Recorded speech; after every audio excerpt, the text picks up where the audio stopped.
as always. 31 years, huh? 31. That's Is awesome. that how long he's been teaching?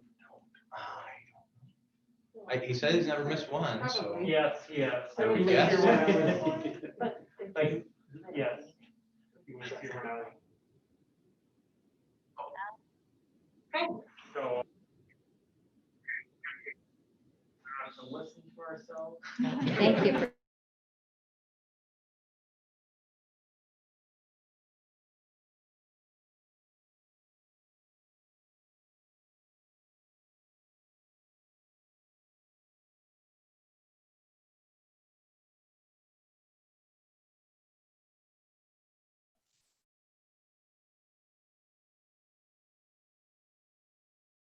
So,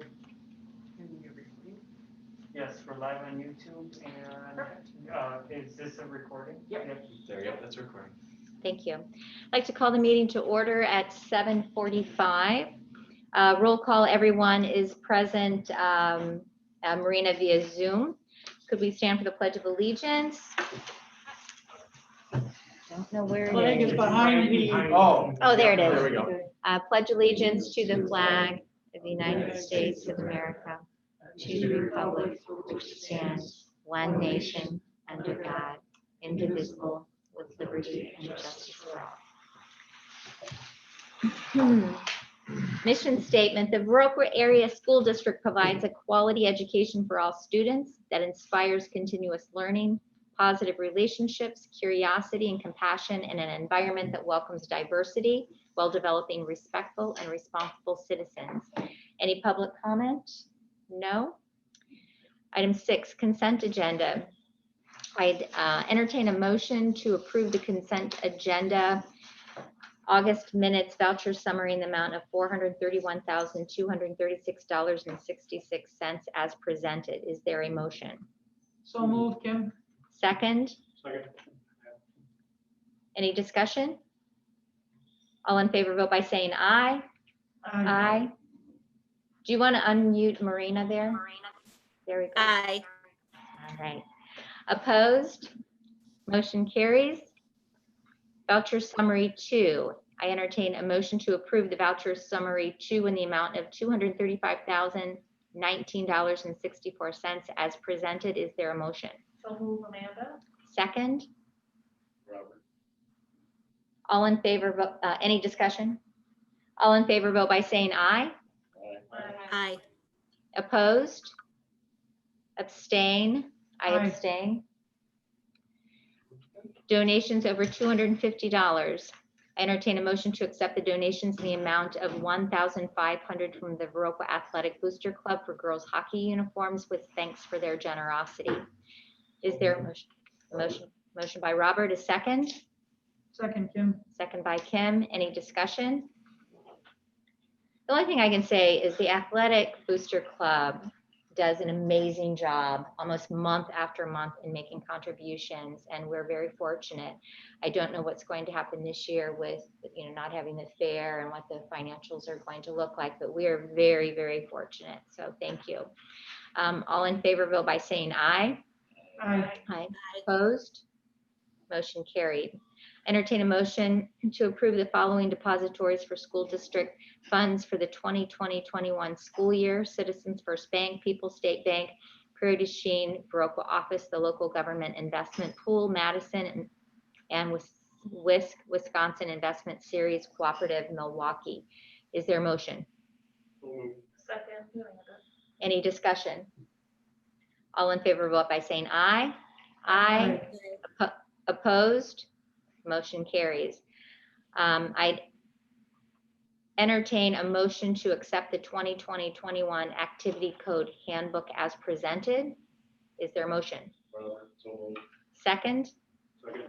Any discussion? All in favor, vote by saying aye. Aye. Opposed? Motion carries. Motion to accept the 2020-21 Coaches Handbook with the changes. Is there a motion? So moved, Amanda. Is there a second? Second, Kim. Any discussion? All in favor, vote by saying aye.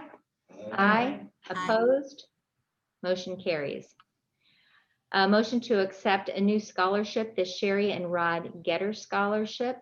Is there a motion? So moved, Kim. Is there a second? Second, Robert. Any discussion? I will share that working with the Viroqua Area Foundation, that right now there's about approximately $2,200 that's been contributed, with more dollars that will come in. The scholarship will, I am certain, to get to the 10,000 minimum mark for a scholarship, and the criteria has been already designated. And I've spoken to the family members, the sibling or the children of Sherry and Rod, and they're very happy that this is a possibility for our students. With that, all in favor vote by saying aye. Aye. Opposed? Motion carries. Carried. Information, the 2020-21 goals and priorities, we're going to table that for October. District Administrator, back to school updates, transportation, enrollment, technology, and Rotary meeting. Yeah, we've got a variety of updates. What I would say is, let's start with our back to school updates. So we have been back in school now. Oh, what is this? The third week, fourth week? Now we just started the fourth week. Oh my goodness, they blend together. Okay. We will go into a transportation update. And so we are looking at numbers to start the in-town routes. So we have had some discussions, and we will be seeking feedback in a very similar way that we have in the past. There's apparently a transportation card that we send out to say, do you need in-town transportation, and where would you prefer to be picked up if we can offer that? And so we have been seeking some of that information, and almost as a survey at this point. We're hopeful that we'll be able to offer in-town routes shortly, but we really need to get some of that feedback to ensure that we don't have too many kiddos, because that is kind of our fear, is that especially now moving forward, is with winter coming up, and everybody would want in-town routes. So we're hopeful that we can do that, but we just want to make sure that we're able to do it safely. And so we're looking at feedback for that, but we're excited to be able to offer that opportunity, hopefully within the next couple of weeks. Enrollment, we went over that. We did the third Friday count, and we are looking at those numbers. Those numbers won't be in solidly until later on, and we will be able to give you a better outlook next October. Projections are, where are we at right now, Beth?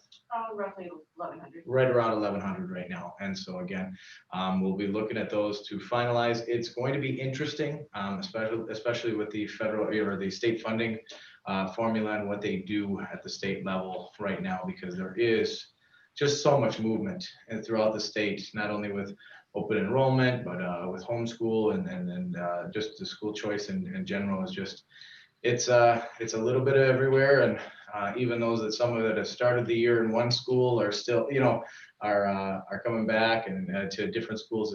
It's kind of a mess right now. So we're going to work through that, and we'll give you an update when we have that. Technology, we are, very happy that we were able to meet the needs of our families, both with devices and with internet access at this point. So every family that has requested that, we've been able to meet that.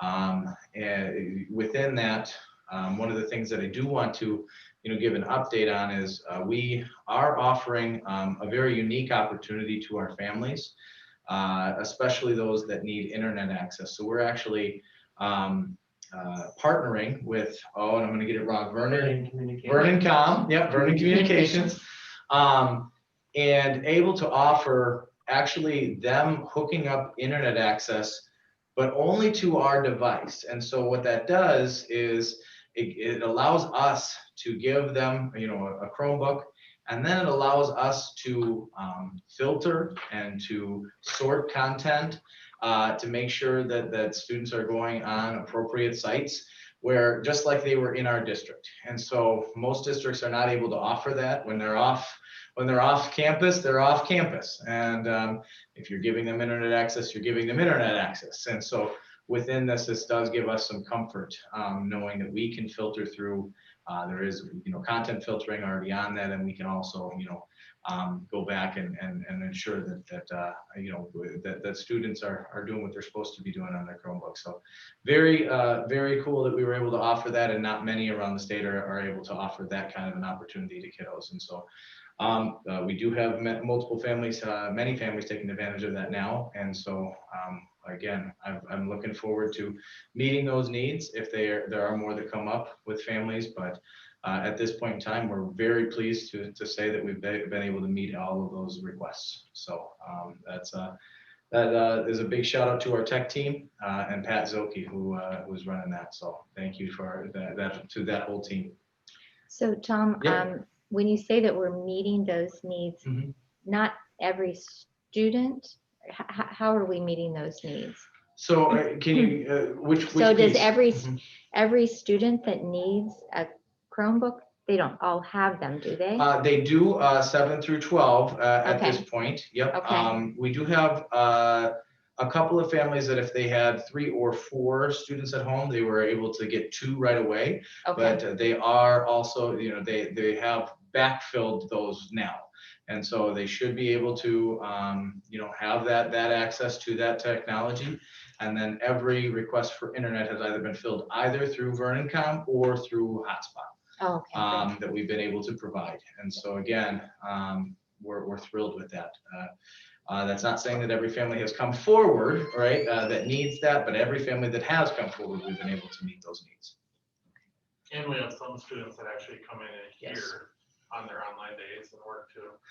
Great. Because the library is not necessarily functioning like a regular library with touching of books and everything else. So we have some that are taking advantage of actually our physical space too. And do you believe that our students are speaking up for themselves? What if they need something? If they need technology? I would think so. I mean, that's almost impossible to one, Right, if you don't know, you Yeah, don't know if what we you don't we know. don't know, but I would say that, I think they're comfortable coming forward for the most part. And even with the outside program, we can monitor minutes that they're online. So Okay, we know if there is a problem. We don't necessarily know what the problem is necessarily. So we okay, reach out to them, but thank We you. still have resources available if someone comes. Yes. Yep.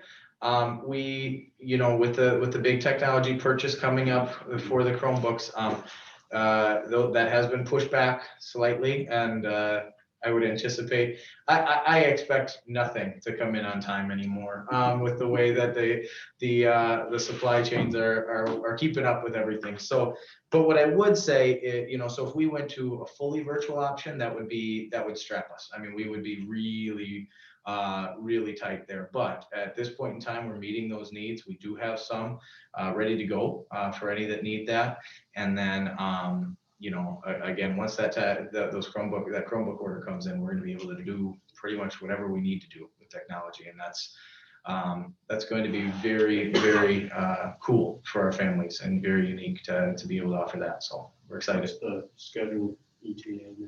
Right now, it was October, November. I think now they're looking December, January.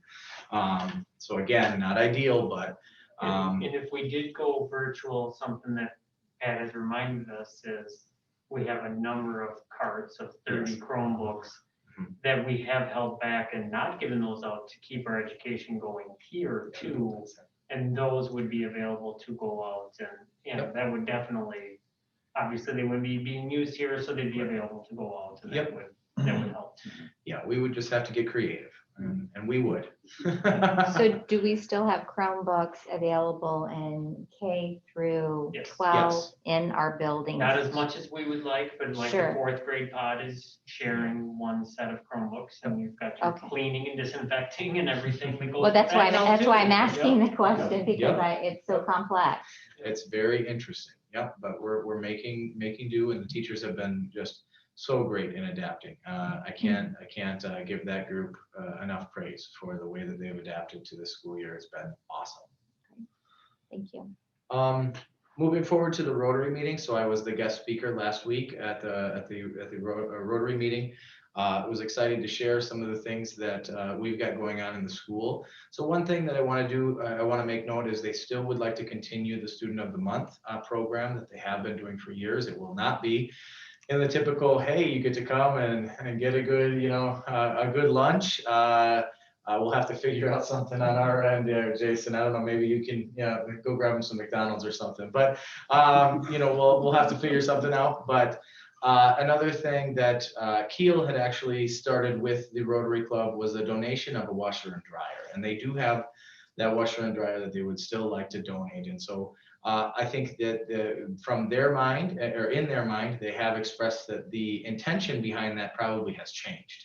So originally it was for students and athletes to wash their clothes here that, weren't going to be able to do so at home. And that's a great and noble cause. They have since changed that cause to washing masks and things like that, or extra towels and stuff that we are using now, items we're using for COVID. And so they thought that while, that overall vision may have changed, it's still a great aspect and thing to donate to the school. So we are going to be moving forward with that. I'll keep you updated as we go forward. So, but that is still exciting that we have, a Rotary that is that committed to helping out our kiddos. And so I want to give them a big shout out as well. Does the washing machine reach a sterile temperature? I don't know the answer to that. It maybe hasn't been purchased yet. Yeah, I'm not sure. Okay. Yeah, I'm not sure. They wanted to move forward. That it was a budgeted item is what they told me, Okay. but I can look into that. I do know that the laundromat over by McDonald's and down that way, that they do have washing machines that are reach the sterile temperature. Yeah, I'm not sure. Just but for yep. just an FYI. Yep. I will look into that. Okay. And I think they were just going through Rottweilers downtown. Sure. Yep. But with COVID, you just Yep. If that was the intent. We If wanna make that's sure the that That's the intent. intent. We want to make sure that we're following that. Any questions about any back to school updates? Anything at all? All right. Thank you guys so much. I appreciate it. thank you. So the idea of how education, we have made some assumptions of what was accomplished for education for our students from March, whatever, last June till the end of the school year. Anything change based upon the information you have at this time? In terms of some would be probably ahead, some would be kind of on, and some might not have done much. I'll let Krista, are you on? I'll let Krista kind of get into that. Okay. We're still in the beginning phases of some of these diagnostics. And so I don't think we've got a real clear picture yet, but we're working on it. And I will say that, under that administrative report, we're going to be able to give you an update on what virtual learning looks like. But again, finding out how big that gap is, we don't have that information quite yet, Robert. Would it be okay with you, Robert, if we waited till we get to the assessment schedule for that? Is that okay? I didn't know where it fit. Yep. Yeah, Mhm. I understand. Thank Yep. you. When he said Krista, I just thought, well, if that's okay with all of you. Perfect. Thank you. Administrative reports, the virtual learning update. Pat, would you like to begin? Sure. Turn it around to look at me if that works. Can you guys hear me okay, Marina and Krista? Wherever you would like. So yeah, with our back to school plan, for the, speaking for the elementary, so we've got pre-K through 4 in the traditional, and then pre-K through 6 with Montessori. Our numbers so far for virtual are, about as close to that original survey we sent out to families as you could get. Montessori has 63 students, pre-K through 6 that are virtual, and 53 in person, which that original survey was about 50-50. And then traditional, 50 virtual and 264 in person. And that was pretty close to that, about 20% on that original survey. So they're right on. A few have switched, but not a huge number. Some got into virtual and said, this isn't right for my family or for what I thought it would be. And that's fine. We really want to take it on a case by case. If it's not working one way or another, in person or virtual, we want the best environment for kids, so we do take it on a case by case. But like Tom mentioned, I can't say enough about the teachers, in person or virtual. The in-person teachers, it's different. It's different for everybody. And we're asking things that probably some has never been asked of, or very rarely to do some of this. But then the virtual teachers, we have Katie Moyleen teaching kindergarten, Liz Lermo doing a first, second multi-age, Sarah Tunks doing a third, fourth multi-age, and then Montessori, Erin Keynes doing E1, and Hannah Big John is doing E2, and then Kelsey Goodman is our new children's house teacher, so she's teaching virtual and in person, along with our specials, music, art, PE, LMC. They're trying to do the in-person, but provide some virtual as well. But I can't say enough about those teachers too, the in-person and the virtual. The virtual, again, it was kind of, we don't want you to be doing both if we can help it, teaching in person and virtual, and they, have taken the ball and run way better than my Cowboys. Didn't they get a gift? Yeah. They did. I had to mention the Cowboys. It's a nice At least tie. once I like the yeah, tie. once a week. Sit down. But they, it's hard for them to, other teachers can collaborate with the in-person and be like, okay, where are we at? They can do that, but they're really kind of on their own, and they have done such an amazing job. They do some live Zoom meetings, like a morning meeting to get the day started and build that community of learners, just like we would in person. It's just a little different in Zoom. And Jen Opright, our elementary counselor, and I have sat in on some of those, and I'm just so impressed, even down to kindergarten students, knowing how to unmute and be engaged and be respectful during those meetings. They do some of their lessons live. They also record some of their lessons, and then work's turned in a few different ways. They've had some parent pickup and drop off of materials as well in the overhangs by the entryways there. So it's been impressive, even though it seems like we've been here for 44 days. It's only the 14th day, but they've gotten the ball rolling and done just a great job. I can't say enough about how they're doing that with, especially at elementary. It's not, it's just different than middle school and high school, where it's, again, more on the parents or caregivers to get the kids logged in sometimes and get them into the meetings. So it's a lot. We're asking a lot of teachers, we're asking a lot of kids, we're asking a lot of families, but so far I think things have exceeded my expectations. I knew the staff was good, and they've proven to be great at so many different things. So it's been impressive to see, and I know they're exhausted by the end of the week, and there's so many times to prepare for the unknown, but they're really stepping up more than I expected. So any questions? Because we're with the elementary and Montessori, we're not using Edmentum, we're using our Baroque curriculum and Montessori curriculum as much as we can. So it's just a little different than middle school and high school, and we have that connection between the teachers and those students, which is nice. Seems like our staff would beat the Cowboys. They could. They're tough. They're good. So Very resilient. So I received a call today, and I know that there was an email forwarded from a parent, but the call that I received was about the virtual option that we're offering, and how happy the parent is with all of the services that their student is getting, that you have gotten on with them. And at first the students thought, oh, the principal is here, so they're in trouble. And so, because these are little kids, they've never maybe met a principal before, and how engaging you were, and how how you communicated with them and what a great job you did, as well as Jen and Katie. And they're just so pleased and so happy with that option. So thank you. Yeah, it's For been all of very, that. very positive feedback.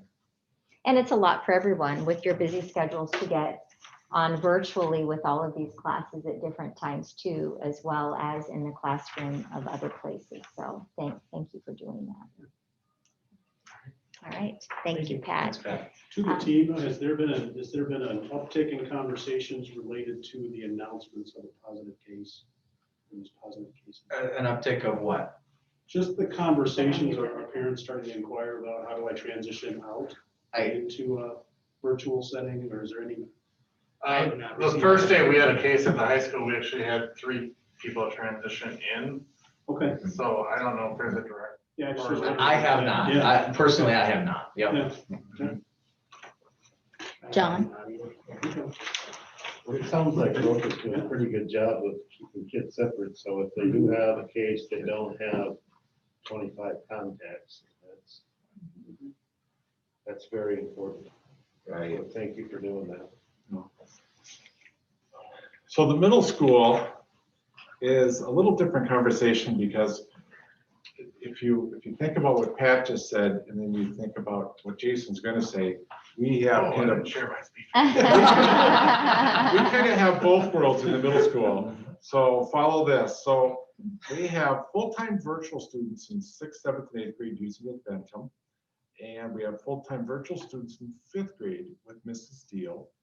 We have full-time virtual students in Trillium Middle School with Mr. Zuby and Ms. Kostanzik.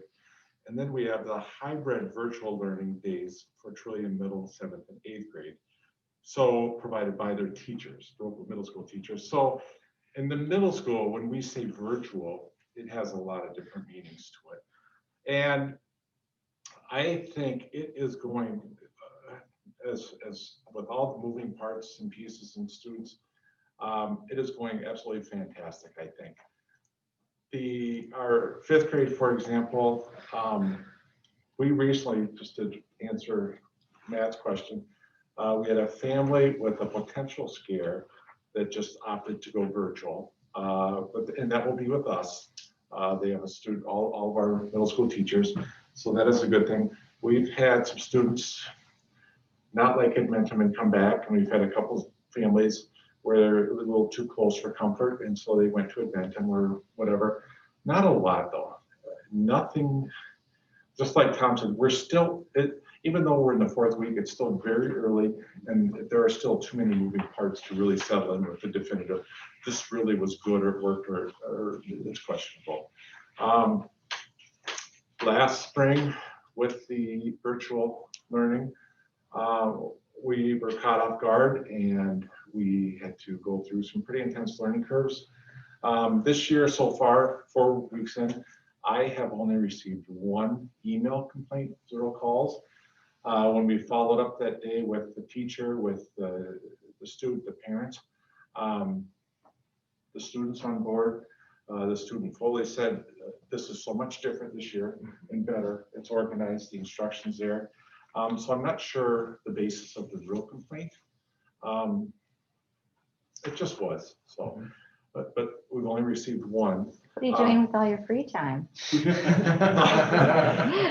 teachers, I have to say, and I hope some of them are watching, the teachers are doing wonderful. I know they're stressed. I know this is, even though virtual, I know sometimes the interpretation is, well, what are they doing with their free time and what's going on? This adds so much time to their day. And they have been so civil and so accepting of this additional role. It's fantastic. So thank you so much to the middle school teachers for keeping your head above the water and staying positive. So they are troopers and they're not complaining. They know it's a lot and they're really stepping up as much as they can. So that is wonderful. We have just some numbers for you. In 8th grade, we have 21 students in Adventum. In Trillium, Emily and Rob are teaching full-time virtual to 6 students in 8th grade.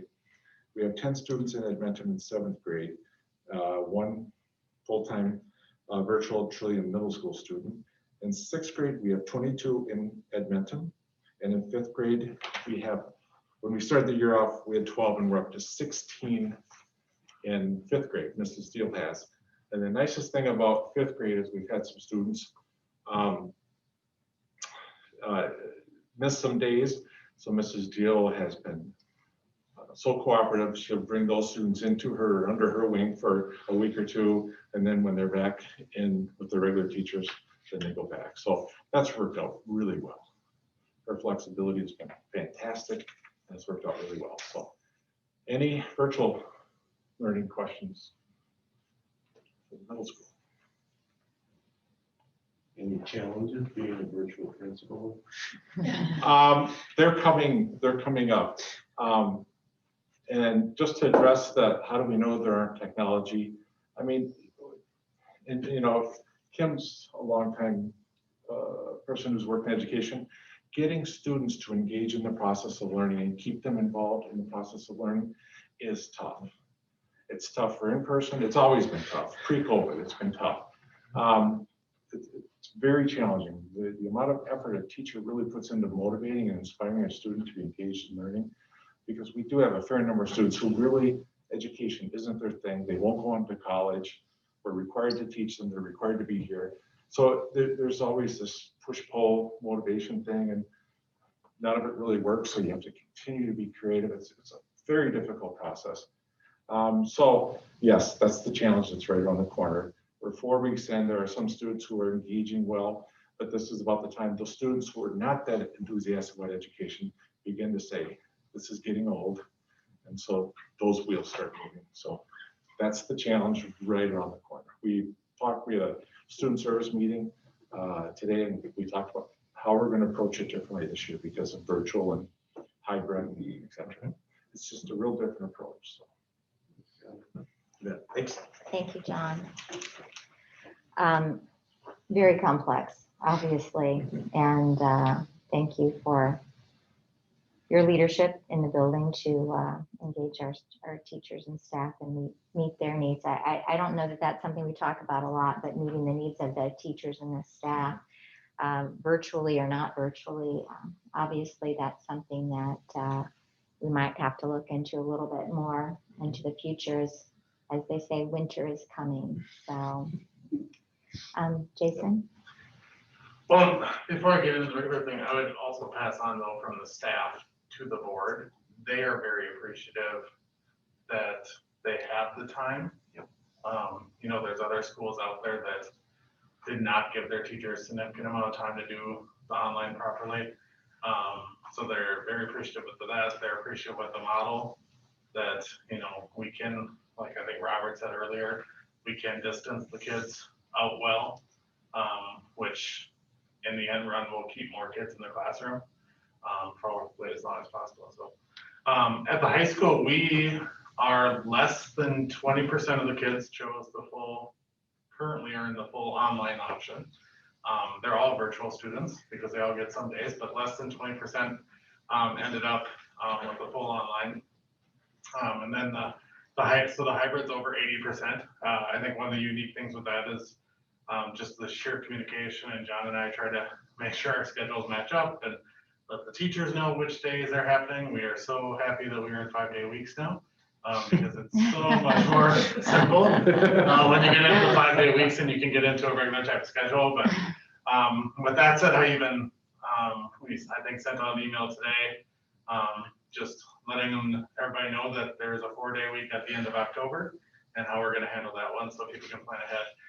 Because it is important that the kids are here the 2 days that they're assigned. So if you need to make an eye doctor appointment or a dentist appointment or something, it'd be great if you can do the virtual days because we just value those in-person days so much. So like everybody said, the teachers are doing great.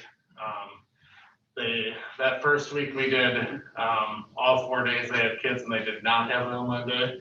They were so appreciative that first Wednesday, that second week to kind of get your feedback under you.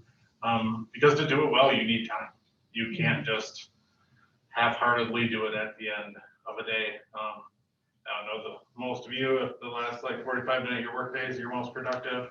But the models that some schools have gone with it, like, this is where we're gonna give you the time to work with that, it's just not gonna work. So, so it's been successful. The cohorts, I think, have been successful, like I said, for us to get the communication out there, to be able to do things, just to have kids. The kids have been phenomenal. They've been so resilient.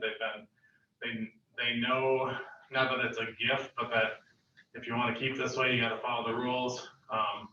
And how many changes we've had to do, I mean, to move their entire lunchroom, to put 2 kids at a table during lunchtime, although we're enjoying the nice weather. At high school, probably 80 to 90% of the kids eat outside during that time. To eat snack in the classroom. I actually personally deliver the snack, and because I enjoy doing it. Because what makes kids happy more than bringing them free food. So, you know, but it's just a good way to be able to interact and kind of check in and see how people,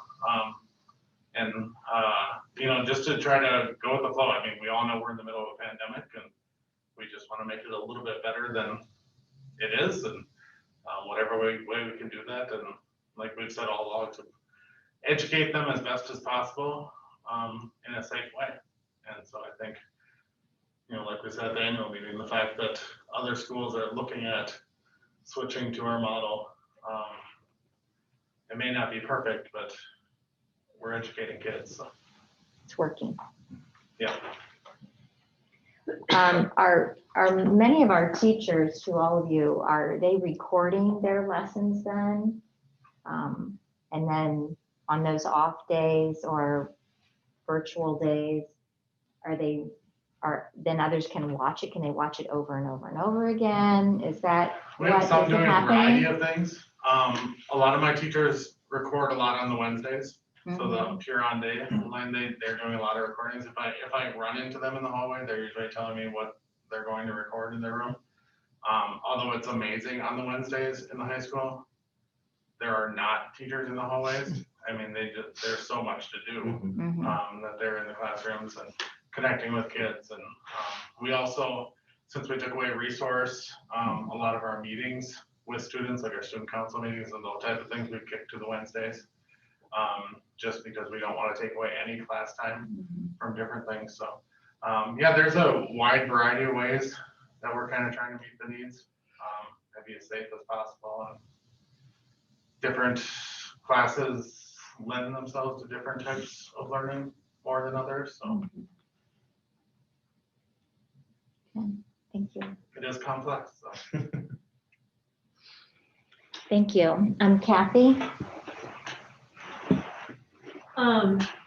Most of my students are in with the principals, so some of the students that have IEPs are coming in even on their off virtual days, utilizing extra resource time with their special ed teachers. Some of our special ed students who have chosen to go virtual are not doing Edmentum. They're doing it with their special ed teachers because their levels are lower. So they've been doing a lot of that. Even a teacher that I have out on maternity leave is still doing her virtual sections or helping with that as well. So they're trying to connect with those students as much as they can. Some of them are connecting with the students more this way now when they're coming in for 5 days a week, even if they're in the hybrid model. So yeah, again, like the principals have said, they're working very, very hard and trying to keep them, the relationships and the connectedness. Do you know what the percentage is of your cohort of students that are virtual? Well, I shouldn't say that because a virtual I would say it's means a million different things. That's not even. 100% at the high It's school. not even. And 100% in 7th and 8th grade. Yeah. Yeah. I would say that it's 100% virtual. I'm sorry, what'd you say? I would say that it's lower Okay. than the average. I would say maybe 4 to 5%. Okay. Because I think most of those families and IEP teams really realize that they need to be face to face. But even like our therapists are really utilizing technologies and Zooms to get face to face with their children virtually. And it's very, watching Sam Severson do a Zoom with a whole pre-K class is pretty amazing. So yeah, they're working hard. And Jenny's doing like her senior meetings right now. She's doing Zoom meetings with families. Great. To many ways, probably is more convenient for a lot of the families. Yeah. And we were able to get creative with our staffing at the high school. So we actually staffed an extra resource room for special education that we rotate staff members throughout the day. So those students that come more than 2 days a week, some of them may go get a second lesson and basically listen to the lesson a second time. But if not, they can have some overseeing in there and still we have computers in there that they can work through. So just to try to meet those needs of students that may need a little bit more help. How about your tech ed and your foreign language and band and choir? How is that working virtually? The room setups look a lot different. Like if you poked over to the choir room, you'll see that the risers have been taken apart and spread out around the room. There's like little X's on them because we're social distance in there. The band room is probably as structured a room as you would see because it's all like, they're all spread out evenly throughout, and there's a lot of work. And there's a group in Colorado that did a lot of research on everything with air quality and that when it comes to musical instruments. We've been trying to get some of those groups, band goes outside as often as we can. It's our largest class. It's our toughest to social distance. So different things with the smaller cohort numbers, like in the shop classes, they don't have to share things. So we're able to keep things a lot safer in that sense. Yeah, the projects you do at home are different, but it's like we said early on, probably in June, it's going to be better than April and May was because any bit we can see the kids and connect with the kids. So it's definitely going to be a benefit. So in band, it's one of the most difficult classrooms because of saliva and airborne instruments projecting. So we're purchasing some instrument facial coverings, whatever we call them. So that's a really pretty cool thing. And Brad has purchased different spit maintenance things. But as far as virtually goes, it's interesting because I am a member of every Google Classroom, the teacher, all the teachers in middle school. So I see every time a teacher posts a lesson, I get an email, and then every time a student responds to it, what their homework, I see that too, or I can see that if I choose to go into it. So I get a lot of emails every day.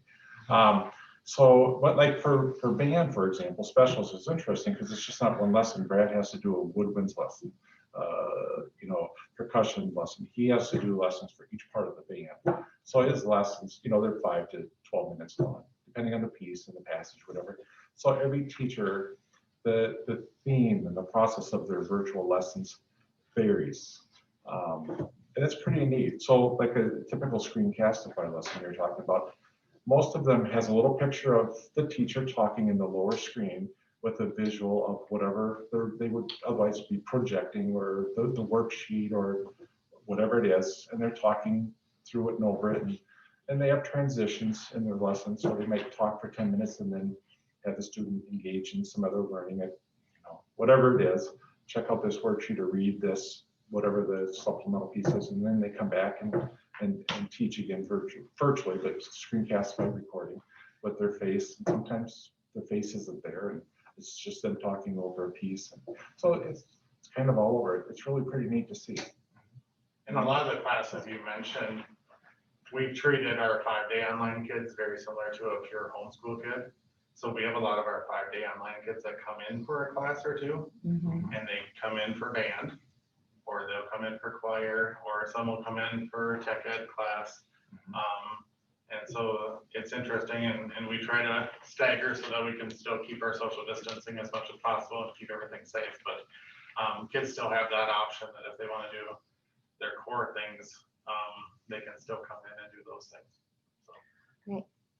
Thank you. So I just want to point out that I'm exhausted just talking about this and how many different options we're able to offer our students. And so I just want to give a shout out because again, I don't want to,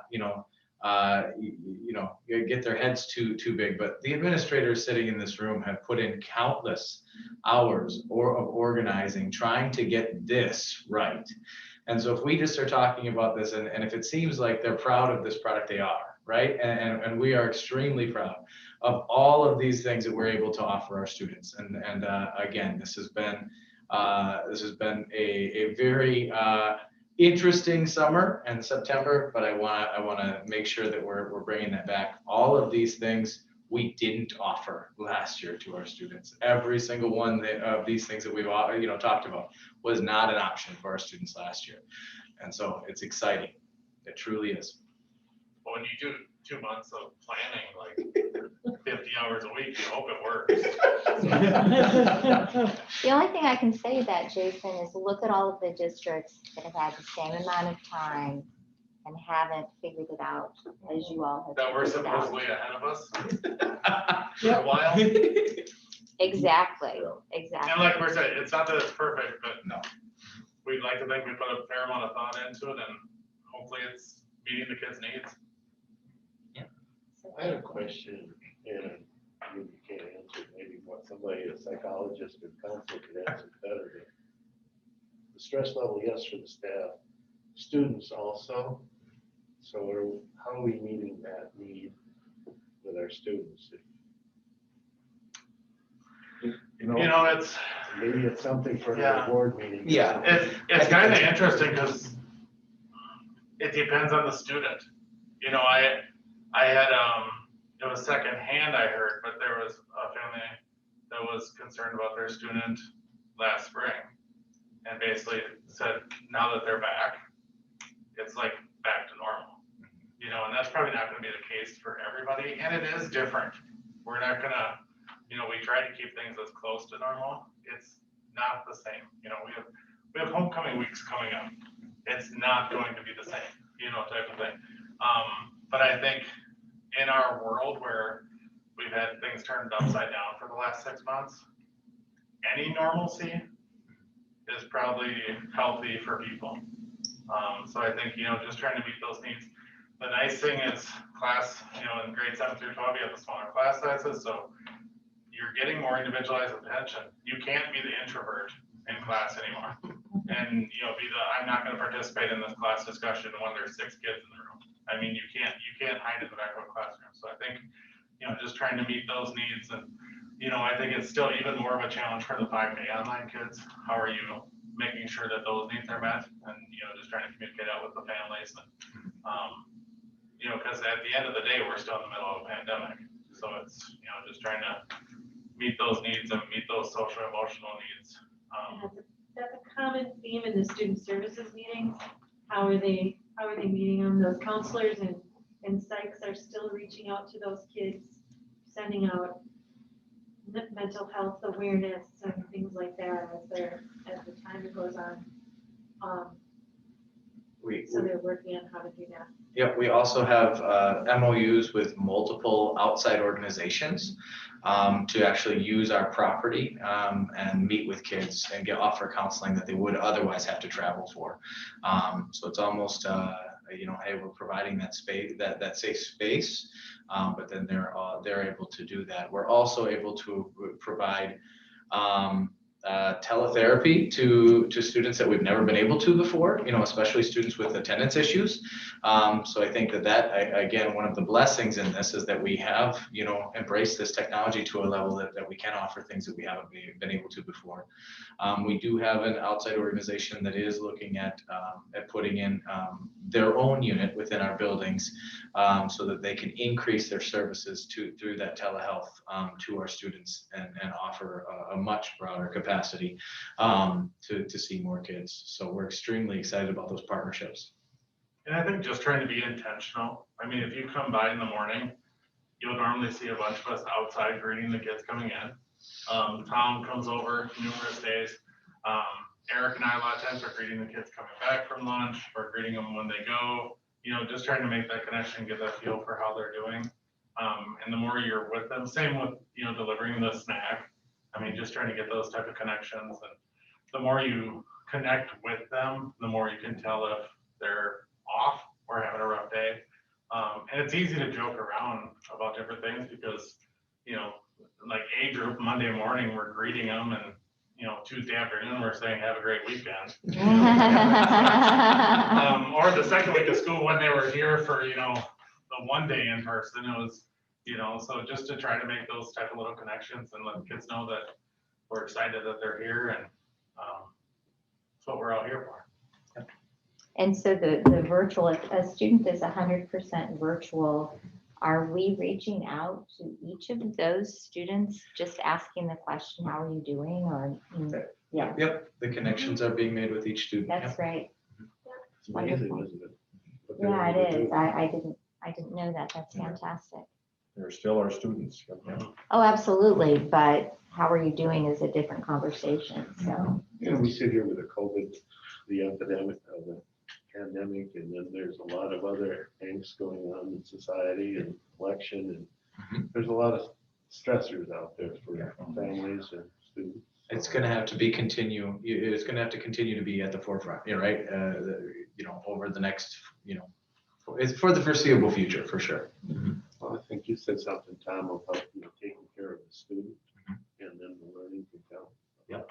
Without that more stress-free and safe environment, learning cannot occur. This can't happen, you know. All right. thank you. 2020-21 assessment schedule. Krista, thank you for hanging in there with us. Can you hear me? Yes. Okay, so I shared with you an overview of both local and state assessments that our students will be participating in this year. Many of them are still just a general window, and we haven't defined the specific dates for them yet, especially the ones in the spring. Our fall screening windows have begun. We kind of had a slower start than usual this year for those. We are assessing, as usual, students with STAR and FAST at the elementary. We had to be very creative in how we would assess virtual students in as similar a manner as we would assess them in the building. So the virtual teachers sat down and we brainstormed and looked at the guidance that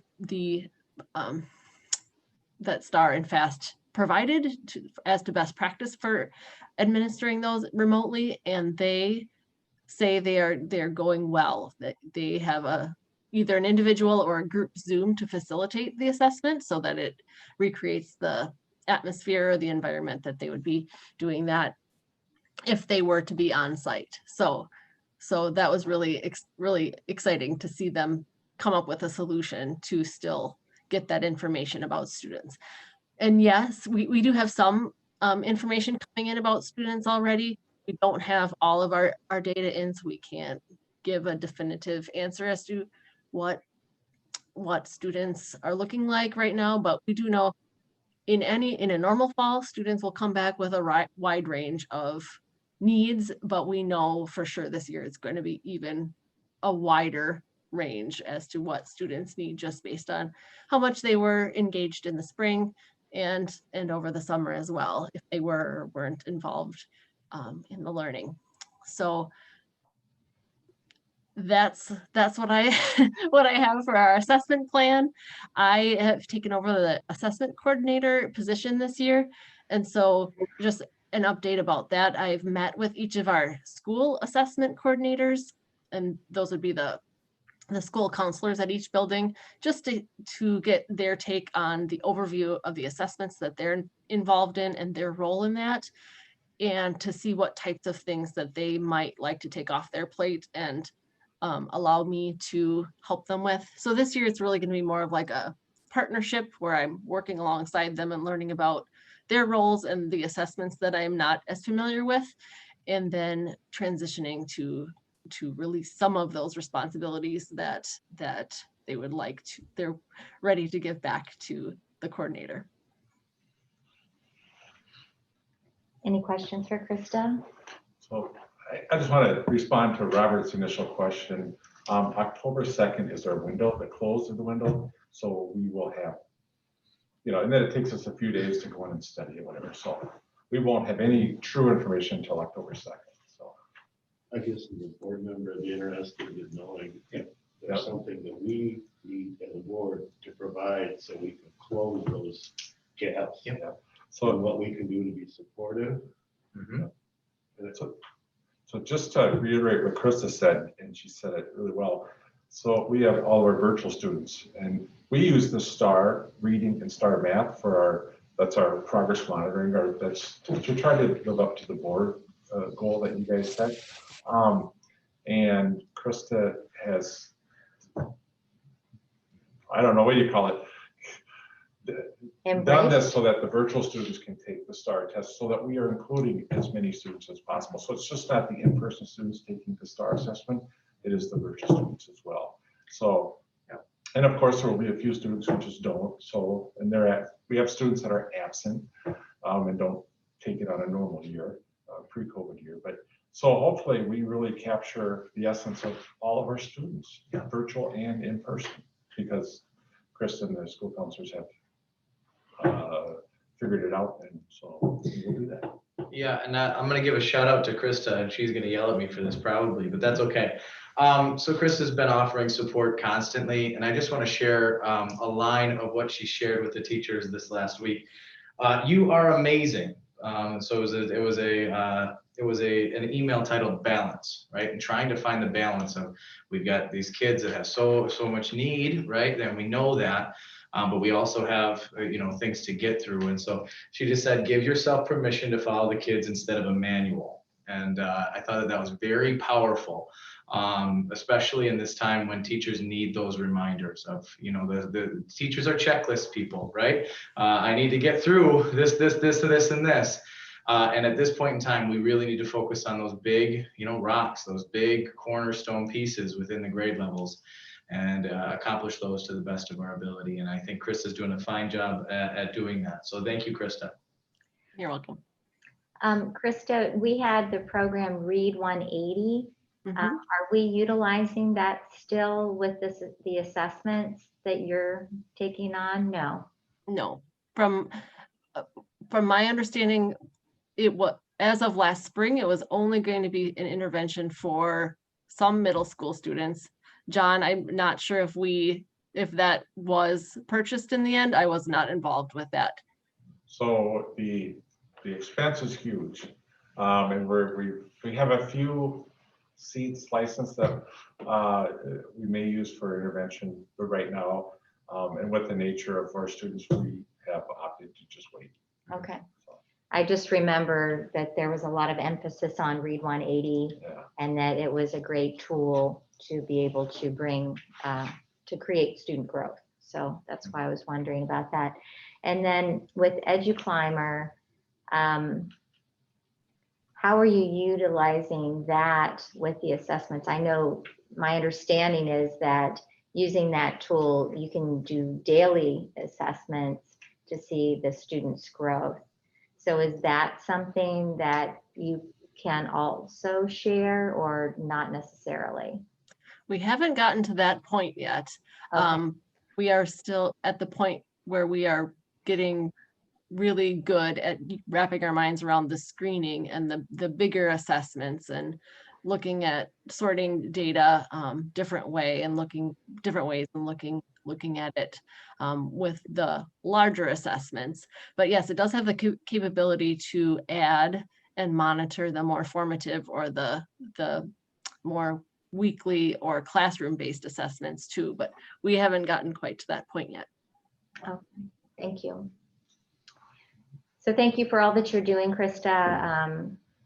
We've always, wanted more information, and this is probably a year that's going to be even more of a struggle with everything else that's going on. So thank you for taking on some of those roles to take the burden away from others.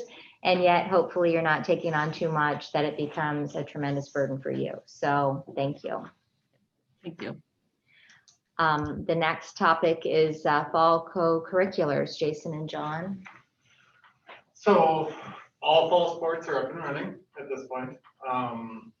Every sport has had a competition except football. Their first one is this Friday. So just thank you to the board for not only running us through how to do that, but how to do it in a safe manner, how to do spectators. None of these decisions are easy, and many times there's probably not a perfect decision. So I think it's just it's a very cumbersome thing, and when you have other schools and different groups making decisions around you too, it makes it even probably more complicated at times. And I can only give a shout out, I probably can't even thank him enough for how much work Eric Anderson's put in.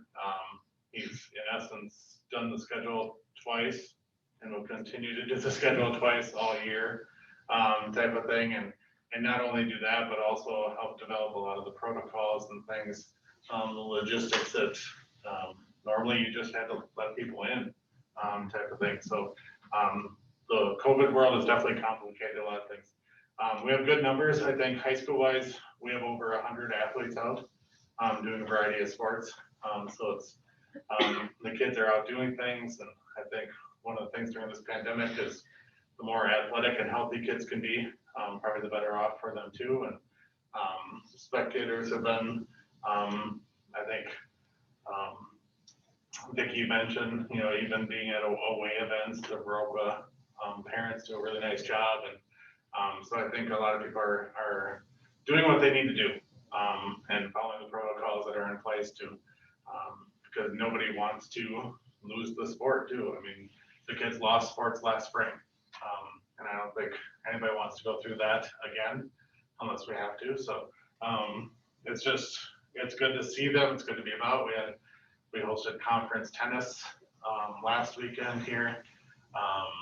We've had different events. Tom's been down at the tennis courts.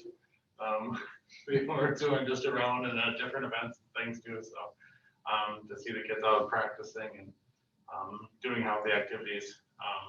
Not saying that they didn't in April and May, but it's just good to have those structures and those team things because that's a big important thing to a lot of kids.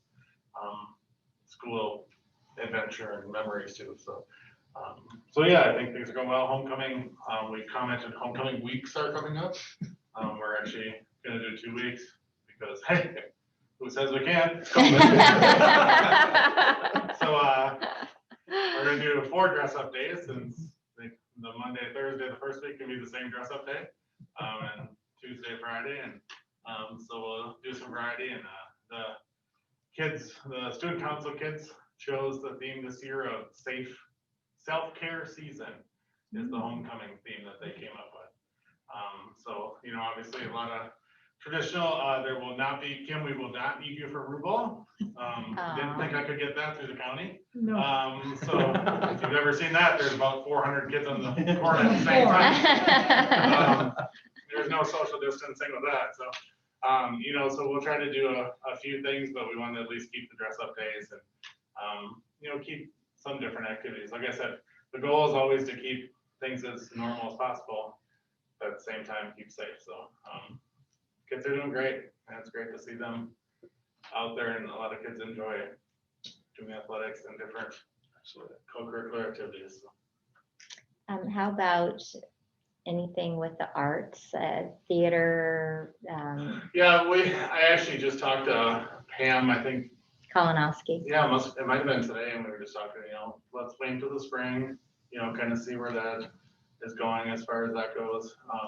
She did do some improv even into the summer last year with kids, but yeah, I think there's different types of events, and it's similar to doing like music or something online. I mean, and we had kids last spring that still sent in recorded pieces to different things. So, we'll do what we can to be safe, but and you hate to be in the it feels like we've been in this postponing culture for the last 6 months, but hopefully we can do something along those lines. And I'm sure somebody's trying to make some money off there, writing some social distancing plays and different things in our world. So who knows what we can kind of pull off, but Did you, we'll see. did you see what the cast of Hamilton did?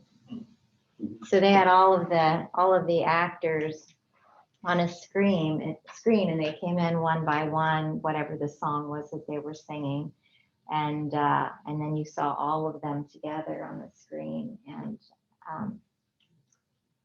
they weren't even in costume or anything like that. It was obviously they have tremendous voices, but it was very well done, enjoyable. So is it dress up like your favorite administrator? Is that one of the days? No, Didn't make the cut.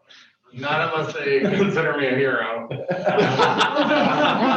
So, Well, you guys might be. It's What you almost done high school. I beg to differ.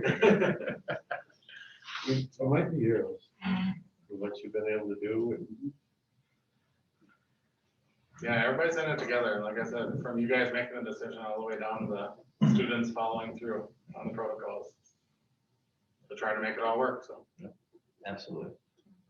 I'm John. So we just had an all-staff meeting, and I said, one of the fears I had coming into this year was we would not be able to have arts or athletics.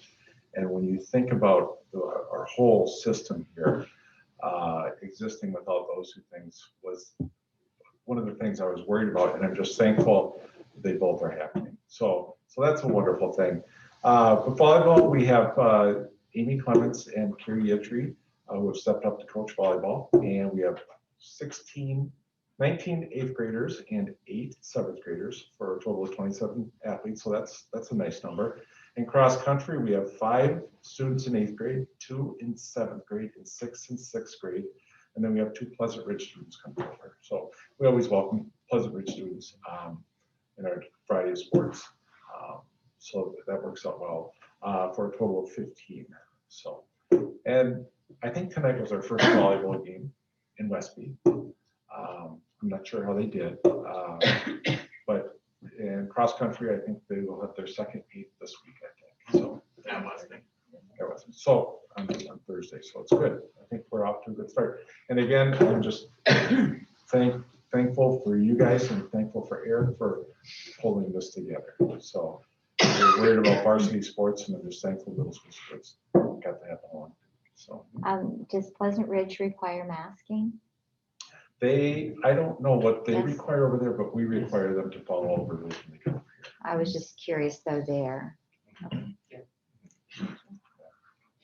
I talked to their administrator today about it, and she said that's been their biggest surprise is how receptive the kids have been. And she actually said at the middle school level, if you think of the kids that kind of hide behind their hair at times or whatever, there's some kids that like the masks because it hides them a little bit, and they like that. We have, and that was switching gears a little bit, a discussion to strongly recommend or require whatever.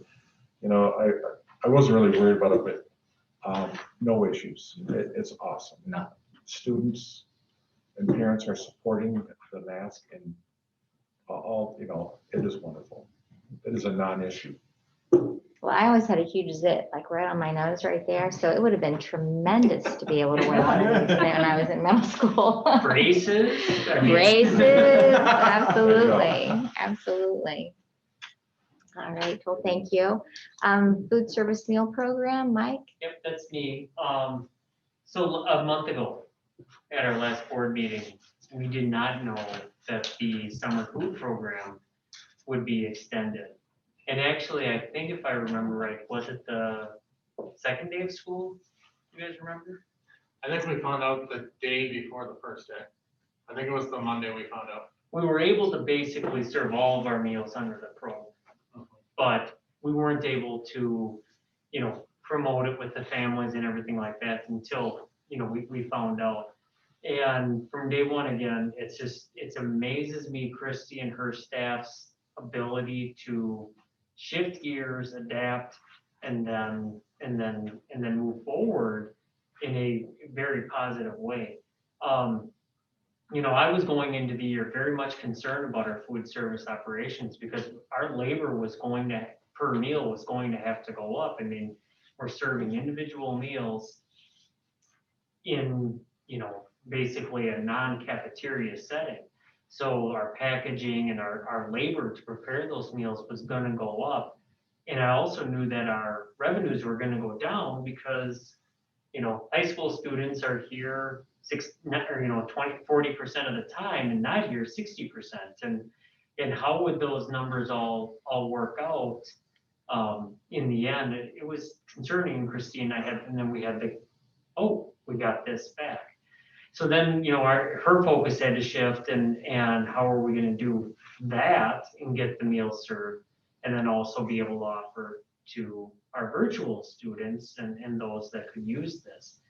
And of course, Christy's really good at seeing 2 steps beyond me and she says, so how are we gonna handle the kids who are here 2 days and gone 3 days? And I'm like, oh, I'm just thinking about the 5-day virtual families. I thought it'd be easy, but sure enough, I mean, we want to be able to feed students who are here Monday, Tuesday here, and then Wednesday, Thursday, So in total, they've developed a system. We're not delivering meals.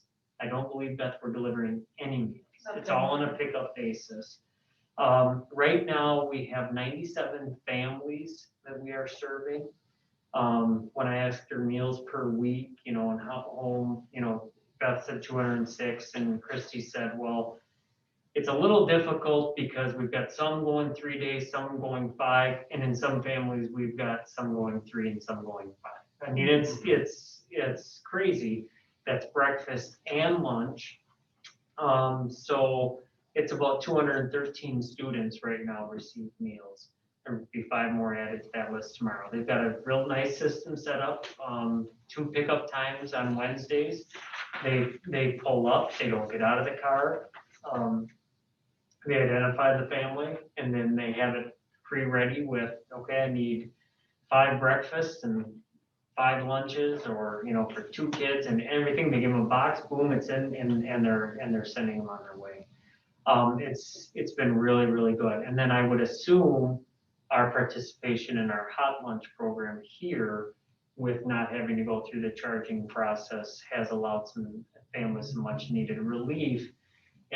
Even if they're not going to participate in the getting the meals at home and doing that, but while they're here being able to eat a hot lunch and everything. And some of the things they've been able to offer, like I said, changing what they do has been very impressive. They've done Caesar salads and chicken bacon ranch sandwiches and salads, prepackaged because of what we have to do to serve. But Chicken salad croissant, I think one day. Yep, chicken salad croissant. Normally, with an you're egg usually the salad. one promoting it because he's at the front of the line. And he's pointing the people to the hand sanitizer. Yeah. When I say prepackaged, I don't mean completely prepackaged. Today's was an egg salad and it was, homemade egg salad and everything and put together and a cup of cottage cheese, packaged but not prepackaged, I guess, but they have to do that for being able to keep it mobile. And there's still pizza there. And there's still pizza and sandwiches and. Are there many hot options? Depends on the day. I mean, that's been more of a challenge, I think. There's usually like 2 options Yes. because we do it out of the concession stand. Yep. So basically, usually there's one option on one side and one on the other. I guess John and Jason and Pat, you guys would know better than I do, but I mean, as far as pizza, yeah, it's Just hot throw up their pizza. hot, whatever containers to keep it hot, still all happening. And then for the home delivery, they will give it frozen with Okay. instruction then as far as getting it ready, whether it's a toaster or a microwave, whatever. Because in theory, it's 5 days. of Exactly. food. I mean, and it's a Wednesday, so it should last till the So- following Tuesday. So the hot, how it's served, if we were in the cafeteria, today it was sloppy Joe or barbecue or whatever you call it. And it would be served as a sandwich to you. And today you receive the bun and it packaged, I mean, not prepackaged, but they package it. And then this little container of one, the meat, the sloppy joe, and then the students put it in and eat it. Yeah, So, Christy's real so there's conscious a of, variety of how to serve a Mhm. hot meal. because I said, well, why wouldn't you just make the sandwich and serve it? She goes, it'll get gross by the time they get it. Oh, I mean, she's yeah, very the conscious on the that. bun would be all soggy and it'd fall Um, apart. And so, But like quesadillas, they're pretty easy to see. And, Sure. no, it's really pretty, she has put a lot of thought into it. Well, that's what, I mean, like quesadillas, are they frozen? And so are they freezing, making it and freezing it? And that's a tremendous amount of work. Sometimes students will get the milk and a juice and then a little brown bag with a few items in it, some apples or whatever, and then a sandwich. And sometimes it's all together and sometimes it's in a plastic big salad thing. And it's really, Well, now it's they have really put a lot of thought into it. Because now you get for the days that you're gone, Mhm. so we got a half a gallon of milk. yeah, Oh, So it's okay. instead of the individual. little That's ones. nice. So Better it's for been- the yeah, no, it's- environment. They have it down. Again, kudos to the staff. It's amazing.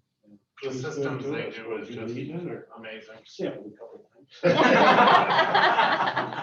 Because even for our snack, we have the system, and Christy and I, like a few days before school, we're like, okay, how are we gonna do this? Because I want to be able to help you so that your staff doesn't have to deliver. How are we gonna do it? So we have every first hour class, my teachers go in, they take attendance, and they go into the Google Doc to put the snack numbers in. And Christy even took it to the next level, and we have to divide it out by white milk or chocolate milk. And so then, towards the end of the hour, about 5 minutes before when snack would normally start, I go down and I get my box or boxes, and each of them has a bag that has that teacher's name in there and how many are in there. And so I can go in the hallway and try to organize my path, because I can't be late, because there will be kids waiting. So it's, but I mean, they have, the nice thing is having those systems and just thinking systematically about how to best meet all these needs.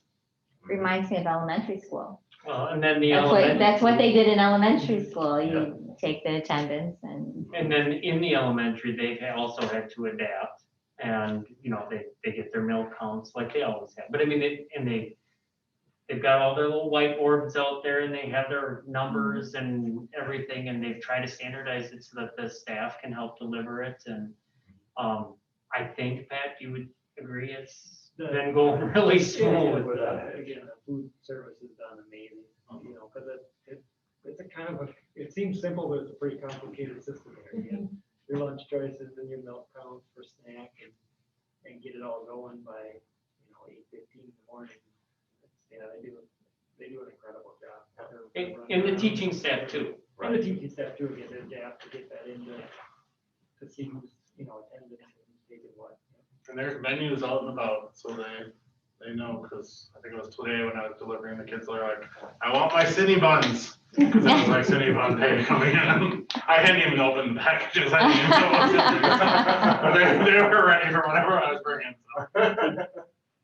Because she normally posts like a weekly calendar or a schedule of what's coming up, and it's up by the concession stand too. So when they go through the line, they can see what the next day looks like. That's great. Fantastic. Summer maintenance.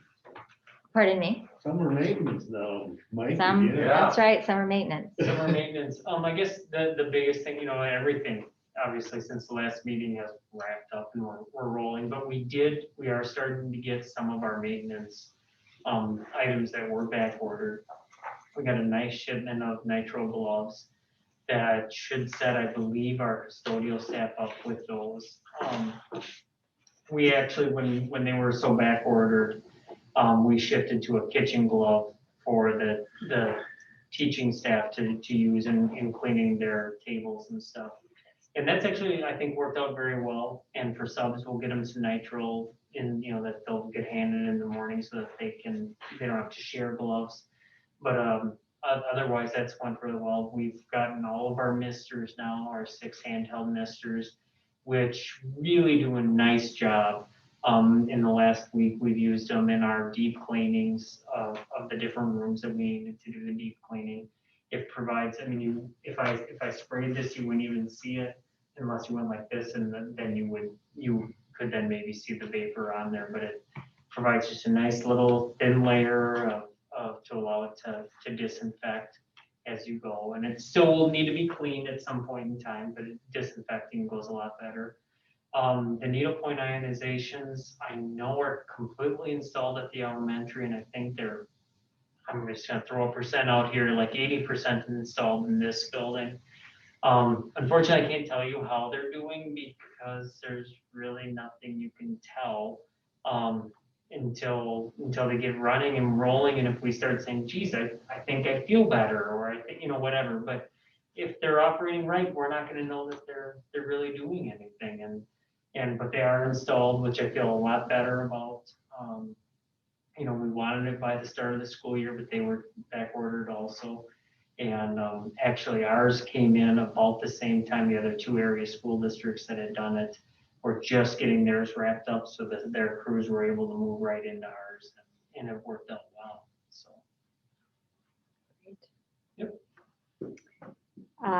Board report. The only thing that we have is the October 6th meeting. If you have not already signed up, no, you don't have to? Oh, okay. Never mind. It's being sent. It's 6:30 is the regional election. 7 o'clock is the program. There will be no meal. Very disappointing. Maybe our food service could give us a Jason, meal. you want me to take that McDonald's, right? Can we come pick up our meal? Yeah, I think we should pick it up. Jason will bring you Sydney Bond. There you go. There you go. I'll snag some off the card for you. But other than that,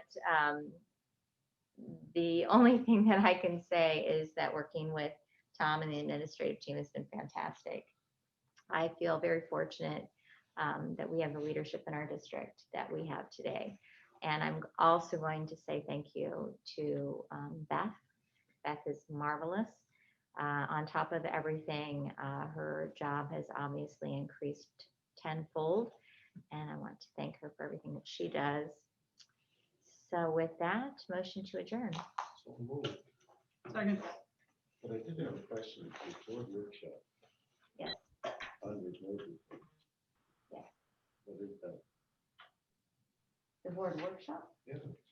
Isn't that the, October 6th. that's the October 6th, Okay. the October 6th